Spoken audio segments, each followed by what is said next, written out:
이동의 뉴스 정면승부 2부 정치 TMI 시작하겠습니다.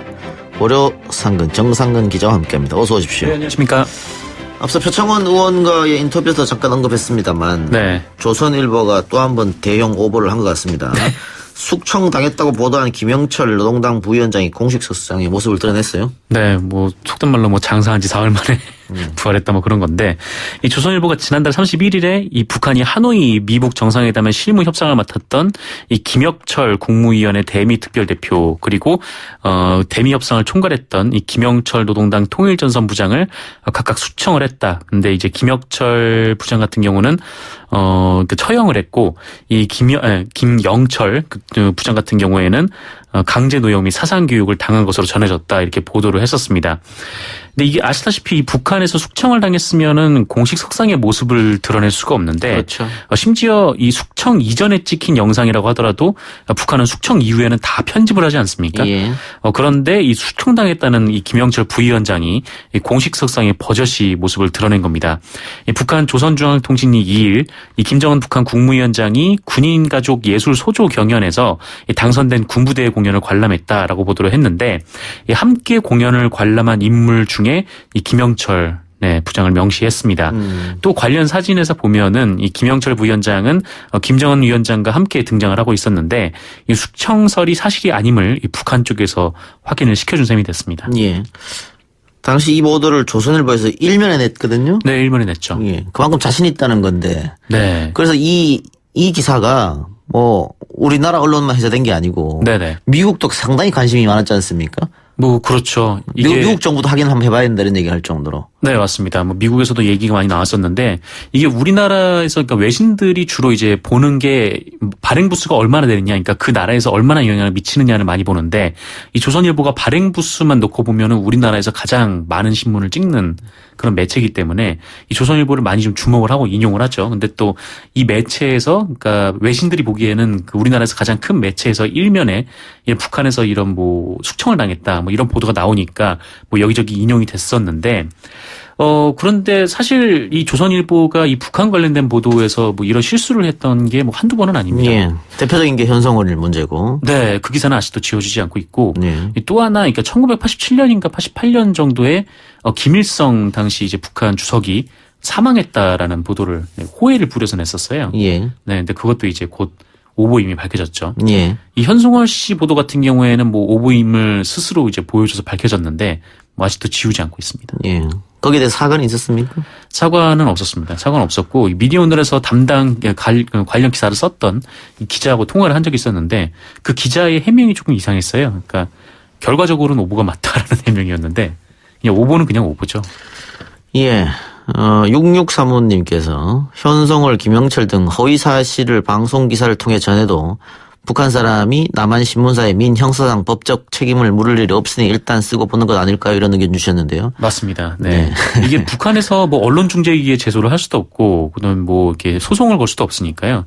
그러니까 보통 뭐 조선일보뿐만 아니라 우리나라 언론이 뭐 오보 같은 게 나올 경우에 이렇게 소송까지 다 끝난 이후에 내는 경우가 거의 일반적이거든요. 예. 뭐 언론중재위 조정을 거치거나 아니면 소송에서 졌을 경우에 이제 뭐 바로 잡습니다라는 코너로 뭐 짧게 이거 소개하는 게 거의 대부분인데, 예, 이 북한 같은 경우에는 뭐 언론중재위원회를 가지도 않고, 예, 법원으로 가지도 않으니까 이 현송월 오보 같은 것이 아직도 조선일보, 예, 홈페이지에 게재가 돼 있는 거죠. 그런데 이런 대형 오보가 대형 오보에서 그치는 게 아니고 그 파장이 자꾸 번져나간다는 거잖아요. 일단 이 오보 때문에 정영기 자유한국당 의원이 이 오보를 보고 그렇게 막말을 했던 것이고. 네네. 그리고 이게 결국은 뭐 미국에서도 엄청난 관심을 갖고 있기 때문에, 네, 남북 관계는 물론 대미 관계도 영향을 미칠 수 있는 문제고. 그렇습니다. 또 그 우리 한국인이 갖고 있는 북한에 대한 의식도 바꿀 수 있는 문제가 상당히 큰 문제지 않습니까? 네, 그렇죠. 그럼에도 불구하고 이런 대형 오보를 했는데, 이렇게 오보를 했으면은 사과나 반성, 재발 방지 뭐, 네, 이런 게 있어야 되는데 현송월 때 그런 거 없었고 이번에도 없었습니다. 이번에도 없는데 지금 조선일보가 김영철이 다시 등장했다라는 네. 기사를 다시 쓰면서 앞서 김 부위원장은 하노이 북미 회담 결렬로 강제 노역을 하고 있다고 추정돼 왔다. 하지만 이번 공연에 참여한 사진이 공개돼 건재를 확인시켰다. 자기들이 써서 오버한 거잖아요. 근데 이렇게 하는 경우가 어디 있습니까? 이해가 좀 안 가요. 하듯이 좀 그렇죠. 예. 네. 이거 뭐 그런 추정이 있었는데라는 것도 사실 조선일보 말고는 별로 보도한 데가 없기 때문에 예. 이 조선일보가 한 건데, 네, 마치 남 얘기하듯이. 저희 그 뉴스 정밀 승부에서 이 보도가 조선일보 보도가 나오고 나서 전문가를 연결해서 이야기를 해봤을 때 네. 거의 100% 오버일 가능성이 높다 이렇게 얘기했거든요. 그러니까 네, 그렇죠. 그래서 사실 대북 전문가라는 사람들이 이거는 오버일 수밖에 없다는 주장을 많이 했는데도 네. 크로스 체킹도 얼마 안 했다는 거잖아요. 맞습니다. 이 보도를 보면은 이 취재원이 한 명입니다. 그러니까 북한 소식통이라는 사람 한 명인데 뭐 미국에 대해서 이렇게 쓰진 않잖아요. 그러니까 미국 관련 소식을 미국 시민한테 물어가지고 예. 뭐 미국 소식통 이렇게 쓰지도 않는데 이게 북한 소식통이라는 취재원 한 명 그리고 뭐 노동신문에서 관련된 약간 좀 뉘앙스가 애매한 기사 그것만 인용을 해서 이렇게 일면에 실었다는 거는 좀 네, 믿기가 어려울 정도로 좀 부실한 보도인데 예. 네, 그렇습니다. 자, 해당 오버에 대해서 해외 언론도 비판하고 나섰다고요? 네, 뭐 보도가 나왔을 때부터 조금 사실로 좀 믿기가 어렵다라는 반응들이 좀 있었는데 일단 워싱턴 포스트 같은 경우에 이 과거 현송월 이 노동당 선전선동부 부부장이 이 포르노 비디오 판매에 연루돼서 공개 처형당했다 뭐 이런 대형 홍보를 낸 바가 있다. 예. 이 조선일보가 또 이렇게 같이 언급을 하기도 했었고요. 그다음에 뉴욕타임즈도 뭐 협상팀 밀려났다는 데는 뭐 동의는 하지만 일단 뭐 한국 정부나 미국 정부는 신중한 태도다. 뭐 이렇게 예. 지적을 하기도 했었습니다. 예. 그리고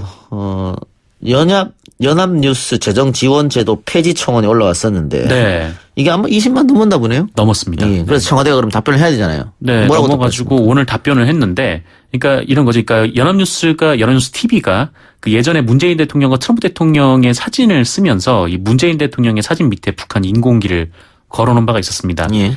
이게 뭐 실수인가라고 생각을 했는데 그 연합뉴스 TV 쪽에서 뭐 북미 대화가 다시 이뤄지길 바란다는 의미로 썼다라고 하는 거 보면 이게 실수가 아니었다라는 거죠. 그래서 연합뉴스 내부에서도 결국 징계가 있었는데 어쨌든 이때 이후로 청원이 올라왔고 이 청원이 20만이 넘으면서 오늘 청와대에서 답변을 했습니다. 예, 그러니까 정부가 지금 연합뉴스에 1년에 몇백억씩 지원해 준 거 있지 않습니까? 한 300억 정도 지원이 300억 정도. 네. 그거를 폐지해라 이 말이죠? 네, 그 폐지하라는 건데 이 청와대 답변은 연합뉴스는 공적 기능 강화를 통해서 국민의 신뢰를 높이기 위한 각고의 노력이 필요하다라는 답변입니다. 뭐 청와대가 어떻게 할 수는 없다라는 건데 이게 사실 이 국회에서 뉴스통신진흥법에 따라서 지급이 되는 예산이기 때문에 이게 청와대보다는 국회에서 좀 논의를 해야 될 사안이긴 합니다. 근데 다만 이 연합뉴스 관련해서는 구독료도 있어요. 그러니까 이 정부에서 그 매년 이제 지급하는 거 말고 그다음에 정부 부처에서 그러니까 여러 그 부처에서 이 연합뉴스의 구독료 명목으로 또 이제 따로따로 주는 게 있는데 뭐 이 부분에 대해서는 한번 검토를 해보겠다. 뭐 면밀히 검토해서 반영할 예정이다. 이렇게 답변을 했습니다. 예. 지금 계속해서 저희가 언론의 문제점을 이야기하고 있는데 그 헝가리 참사에 대해서 네. 참사가 일어나자마자 보험금 운운하는 언론들이 있었는데 꽤 많더라고요. 네, 꽤 많죠. 이게 그 지난 2014년 4월 16일에 이 세월호 참사가 있었던 때, 그러니까 세월호 선체가 다 바다로 가다앉기도 전에 이 MBC가 보험금을 운운하는 보도를 네. 해서 비판을 많이 받은 적이 있었는데 좀 언론에 이런 관성이 또다시 나타나게 됐습니다. 그러니까 이 구조 작업이 완료되지도 않았고 뭐 실자의 그 생환 여부도 좀 불투명한데 이 사망을 전제로 보험금 액수를 논한다라는 점에서 예. 좀 상당히 충격적인 보도인데요. 이 민주언론 시민연합이 헝가리 유람선 침몰 사고와 관련해서 뭐 보험 또는 보험금 관련 내용이 들어간 기사를 검색을 해보니까 5월 31일 오후 3시 기준으로 총 209건의 보도가 검색이 됐다라고 합니다. 뭐 이 중에서 특히 이제 중앙일보 그리고 매일경제가 아예 지면에도 관련 기사를 실었어요. 뭐 이렇게 보험금 액수만 집중적으로 다룬 기사는 아니었는데 뭐 그럼에도 불구하고 뭐 이거 보험금을 언급하는 내용을 지면에 실었고 또 매일경제의 경우에는 뭐 1억 원을 보상받을 수 있다 이런 구체적인 액수까지 예. 기재를 하기도 했습니다. 제목부터 보험금으로 달았더만요. 뭐. 네. 여러 가지 제목도 이제 보험금으로 달았다가 뭐 중앙일보나 뉴스원 같은 경우는 이게 비판이 있자 제목을 또 바꿨어요. 네, 보험금을 빼는 방법을 바꿨는데 근데 어쨌거나 이게 좀 가장 큰 문제점이 뭐냐면은 그러니까 뭐 지금 보험금을 우러나는 것 자체도 문제긴 한데 예. 이 나중에 어떤 효과가 나면 그 이 사람들이 그 돈을 이미 받았다는 걸로 인식이 될 그럴 가능성이 좀 높거든요. 그러니까 이 세월호 유가족들도 이 보상을 거부하고 계속 진상규명을 요구했던 적이 있었는데 이미 뭐 보험금이 얼마다, 뭐 보상금이 얼마씩 나간다 이런 보도들이 쏟아지면서 이 세월호 유족들이 그 돈도 받고 그다음에 뭔가 더 추가로 돈을 요구하는 것처럼 이런 보도들도 많이 나오고 또 인터넷 여론도 굉장히 좀 많았거든요. 그래서 예. 이런 점에서 언론이 좀 이런 보도를 할 때는 좀 신중해야 될 것 같습니다. 예. 국회 얘기해 봅시다. 네. 지난 주말 국회 정상화 협상이 있었는데 또 결렬됐습니다. 네, 어제 이 더불어민주당의 이인영 원내대표, 자유한국당의 나경원 원내대표, 바른미래당 오신환 원내대표 등 여야 교섭단체 3당 원내대표가 국회에서 만나서 1시간여 동안 국회 정상화 방안을 논의했는데 예. 불발됐습니다. 이 자유한국당은 국회 복귀 명분으로 패스트트랙 사과 그리고 철회를 요구하고 있는 반면에 이 더불어민주당에서는 뭐 그거를 어떻게 수용할 수가 없는 좀 그런 상황인데요. 이 어제 협상 불발도 이 패스트트랙으로 지정된 법안들과 관련해서 이 민주당은 합의 처리하기 위해 노력한다라는 이제 문구를 넣으려고 했고 이 자유한국당은 합의 처리한다. 라는 문구를 넣으려고 했어요. 그래서 이게 합의점을 찾지 못해서 결국 이제 결렬이 됐습니다. 그러니까 자유한국당이 합의 처리한다라고 하면은 사실상 이 패스트트랙 법안이 무력화되는 셈이기 때문에 뭐 민주당은 좀 받기가 어렵다라는 입장인 것 같습니다. 예. 그 자유한국당을 제외한 정당들이 국회를 열 수도 있을 가능성이 있을 것 같은데 네. 현실적으로는 불가능한 것 같아요. 네, 현실적으로 어렵죠. 그러니까 근데 이게 국회법에는 이렇게 나와 있습니까? 2월, 4월, 뭐 6월, 8월 이렇게는 임시회를 소집한다 이렇게 되어 있기 때문에 임시국회를 열지 않으면 이게 국회법 위반이 되긴 하거든요. 게다가 또 임시국회는 이 국회법에 따라서 이 국회 제적의원의 4분의 1이 요구하면 소집을 할 수가 있기 때문에 이 더불어민주당이 단독으로 또 국회 소집을 할 수가 있고 또 민주평화당과 정의당은 뭐 아예 자유한국당을 빼고 열자라는 입장이기 때문에 뭐 이럴 바에는 뭐 민주당이 국회를 단독 소집하라 뭐 이런 주장이 나오고도 있긴 합니다. 근데 뭐 말씀하신 대로 그게 좀 간단치는 않은데 일단 국회가 열리면은 그런 걸 그러니까 자유한국당하고 이제 일정을 어떻게 할지를 좀 구성을 해야 되는 거잖아요. 그래서 이 부분이 자유한국당 없이는 좀 진행하기가 좀 어렵기 때문에 또 추경을 통과시켜야 되는데 또 본회의 일정을 자유한국당 합의 없이 정하기가 또 어렵기 때문에 좀 여는 거에 비해서 그러니까 자유한국당이 반발을 하는 거에 비해서 좀 실익이 없다. 좀 이런 얘기도 있습니다. 이렇게 되면 올 상반기 국회는 일을 거의 하지 않았다. 이렇게 결론내면 되겠네. 네, 뭐 일을 거의 하지 않았다는 건데 이게 뭐 지난 상반기 동안 이렇게 보면은 뭐 국회 관계자가 이렇게 얘기하더라고요. 그러니까 뭐 본회의는 커녕 한 번만 회의를 연 상임위도 수두룩하다라는 게 이제 국회 관계자의 말이라고 하는데 그 20대 국회에 들어서 이 법안 제출 건수가 2만 101건인데 이 법안 처리 비율이 28.9%밖에 안 된다라고 합니다. 저번 이제 19대 국회 때가 좀 최악의 국회였다라고 평가를 받는데 그때도 32.9%가 나왔거든요. 근데 그때보다 좀 낮은 수준입니다. 저희도 일 안 하고 월급 좀 받았으면 좋겠네요. 아, 네. 그랬으면 좋겠네요. 예. 자, 양정철 민주연구원장 요즘 계속해서 언론에 이름이 오르내리고 있는데 네. 국정원장을 만났다 뭐 이런 것 때문에 그런데 박원순 서울시장, 이재명 경기도지사 잇따라 만난다고요? 네, 뭐 오늘 오후에 이 서울시 싱크탱크인 서울연구원과 이 더불어민주당의 싱크탱크인 민주연구원의 공동 연구 협약이 있었습니다. 뭐 그리고 경기연구원과 이 민주연구원의 그 역시 협약도 있을 예정인데 이 생활혁신 정책을 공동으로 뭐 연구 개발하고 뭐 서울시 그 경기도의 민생 정책을 뭐 전국으로 확대하자 뭐 이런 차원에서 뭐 이제 협약을 맺은 것 같아요. 그래서 이 협약에 따라서 뭐 지역 민생 의제를 발굴하고 뭐 공동 연구도 진행을 하고요. 하여튼 뭐 이렇게 저렇게 같이 이제 일을 해본다는 건데, 근데 이게 언론에서 이렇게 딱히 이게 좋은 눈빛으로 보는 것 같지는 않습니다. 예, 야당도 그럴 것 같아요. 네, 그렇죠. 그러니까 이런 거죠. 그러니까 얼마 전에 이 서훈 국정원장과 양정철 민주연구원장이 회동했다라는 거를 들어서 그러니까 언론에서는 이른바 이제 대통령의 이제 비선 실세 같은 좀 그런 느낌의 사람과 그 다음에 여권 대선 잠룡들이 만난다 좀 이런 시선으로 보고 있는 것 같습니다. 그런데 뭐 저번에 국정원장 만나는 것은 사적으로 만나는 거니까 문제를 삼으려면 삼을 수도 있겠는데 이거는 공적 모임이잖아요. 네, 그렇죠. 그러니까 다 오픈된 공간에서 만나는 거예요. 다 오픈된 공간인데다가 기자들도 많이 왔고 또 협약식이니까요. 네. 그래요. 바른미래당이 이번에는 윤리위원회를 두고 다투는 중이라고요? 네, 이 바른미래당 윤리위원회가 하태경 최고위원에 대해서 이 징계 심사를 결정을 했는데 뭐 이거를 두고 이 오신환 원내대표가 오늘 이 국회에서 열린 최고위원회에서 윤리위원장을 교체해달라. 그러니까 손학규 대표의 측근으로 분류가 되니까 윤리위원장이요. 이 사람을 교체를 해달라라고 전달을 한 건데요. 오신환 원내대표는 뭐 이현주 의원 중징계부터 이 하태경 최고위원 징계 개시 결정까지 이 손학규 대표와 관련된 때마다 편파적으로 결정을 내리고 있다. 뭐 이렇게 비판을 했었습니다. 징계가 예고된 이 하태경 최고위원도 이 문제의 발언 때문에 이 손학규 대표에게 4번이나 사과했다라면서 윤리위가 수단이 돼서 반대파의 재갈에 물리면 안 된다. 뭐 이렇게 얘기를 했고 뭐 이준석 최고위원도 이 당 내부에서 오해를 받는 사안은 화합을 우선적으로 고려해야 한다. 뭐 이렇게 얘기를 하기도 했습니다. 이 당대표와 원내대표가 끊임없이 갈등하고 있는데 네. 당이 이게 제대로 굴러가겠습니까? 제대로 굴러가지 않고 있죠. 네, 이미 굴러가지 않고 있고. 깨진다는 그런 이야기도 일각에서는 있잖아요. 네, 뭐 지속적으로 제기가 되고 있는데 일단 양측 모두 뭐 나가진 않는다. 뭐 다른 정당과의 뭐 통합이나 뭐 연대는 없다. 이렇게 지금 얘기는 하고 있는 상황입니다.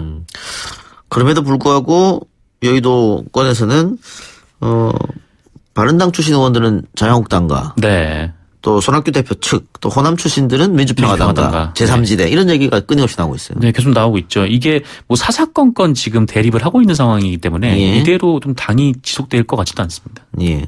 그러면 뭐 어찌됐든 선거가 이제 1년도 안 남았으니까요. 11개월 남았잖아요. 네네. 10개월 남았나요? 10개월 조금 더 남았네요. 그렇죠. 내년 4월이니까요. 예. 선거 전에 정계 개편이 이루어질 가능성도 상당히 높아졌다 이렇게 보면 되겠네요. 네, 그렇습니다. 하나만 더 하고 마실까요? 네. 자, 오늘 유시민 노무현재단 이사장과 홍준표 전 자유한국당 대표가 인터넷을 통해 토론을 벌인다. 오늘 아마 10시에 공개되는 것 같아요. 유튜브로. 네, 밤 10시고요. 이 유튜브 채널인 유시민의 알릴레오 그리고 TV 홍카콜라를 통해서 이 두 사람의 토론 모습이 업데이트가 됩니다. 이 라이브는 아니고요. 이미 오늘 오전에 녹화한 내용이 올라가는 건데요. 이 토론의 이름은 두 채널의 이름을 따서 홍카레오. 이고요. 네. 이번 방송은 유시민 이사장의 제안으로 성사가 됐고 이 별도의 원고 없이 경제, 통일, 탄핵 등 10여 가지를 주제로 100여 분가량 진행이 된다고 하는데 이미 한 3시간을 찍었다라고 하더라고요. 예. 그리고 이 토론 진행은 이 YTN에서 지금 앵커를 맡고 있는 변상욱 기자가 맡습니다. 토론 주제를 보니까 상당히 치열하게 펼쳐졌을 것 같은데요? 네, 그렇죠. 뭐 껌껌이 뭐 대립하는 데다가 뭐 양측 모두 뭐 나름 각자 진영에서는 이제 싱크탱크로 불리는 사람들이라 치열한 토론이 지금 예고가 되고 있습니다. 예. 어떻게 정 기자도 볼 생각 있습니까? 저요? 저 그 시간에 일을 해서 아마 내일 볼 것 같습니다. 그래요. 궁금하긴 하네요. 네. 근데 두 사람 토론 스타일이 좀 많이 다르잖아요. 토론 스타일이 많이 다른데 모르겠습니다. 그러니까 홍준표 대표는 약간 좀 그 무대뽀로 좀 밀고 확확 밀고 나가는 스타일이고 그 유시민 이사장은 쿡쿡 찌르는 잘 돌아다니면서 찌르어가는 스타일이기 때문에 이 두 사람이 만나면 어떤 모습이 그려질지가 굉장히 좀 기대가 되긴 합니다. 근데 유시민 이사장 같은 경우에는 정치를 할 때는 그러니까 뭐 노무현 대통령 호위무사 이런 얘기 들을 때는 네. 소위 말하는 싸가지 없단 말도 들었고 상당히 날카롭게 토론했지 않습니까? 아, 네, 그랬죠. 상대방을 꼭 이기려고 하는. 그런데 정치를 은퇴하고 나서는 토론 스타일이 완전히 달라졌어요. 굉장히 부드럽게 굉장히 하더라고요. 부드러워졌고, 네. 뭐 한쪽의 말을 경청을 하고 그다음에 그 인정할 부분을 인정하면서 그다음에 비판할 부분을 비판을 하는데 그런 토론 스타일이 좀 많이 호응을 받고 있는 것 같습니다. 예. 두 사람의 토론 전 발언이 화제가 됐다고 했는데 뭐라고 했는데요? 뭐 토론 전에 홍준표 대표는 뭐 12년 전에 이 대선 합동 스페셜에서 한번 얘기해 본 적이 있다. 뭐 유시민 이사장한테 제안이 왔으니까 뭐 얘기를 해보는 것도 좋겠다는 취지에서 했다. 뭐 이렇게 얘기를 했고 이 유시민 이사장은 뭐 그냥 이야기를 하면 좋을 것 같아서 요새 뭐 따로 노니까 가끔씩은 같이 놀아도 괜찮지 않겠나는 생각에서 뭐 제안을 했다. 뭐 이렇게 얘기를 했습니다. 예. 네, 토론을 마치고 나온 다음에 한 3시간을 얘기했는데 유시민 이사장은 워낙 논스톱으로 얘기해서 무슨 얘기를 했는지 잘 기억이 안 난다. 뭐 이런 말을 하기도 했습니다. 예.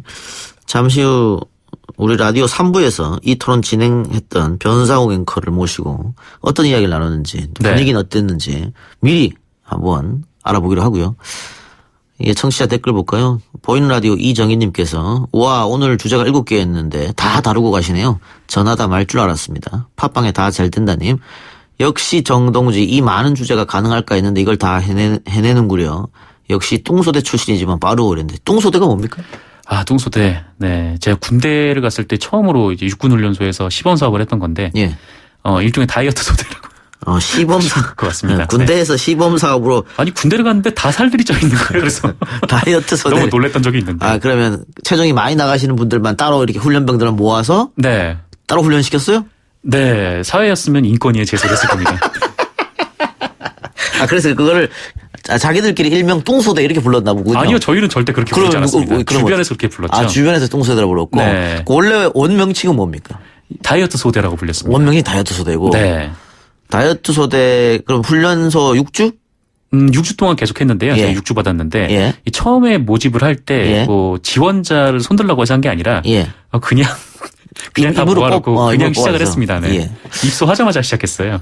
6주 해서 결과가 어떻게 좋았습니까? 저는 6주 만에 21kg 빠졌습니다. 22kg. 21kg. 21kg. 네. 다른 분들은요?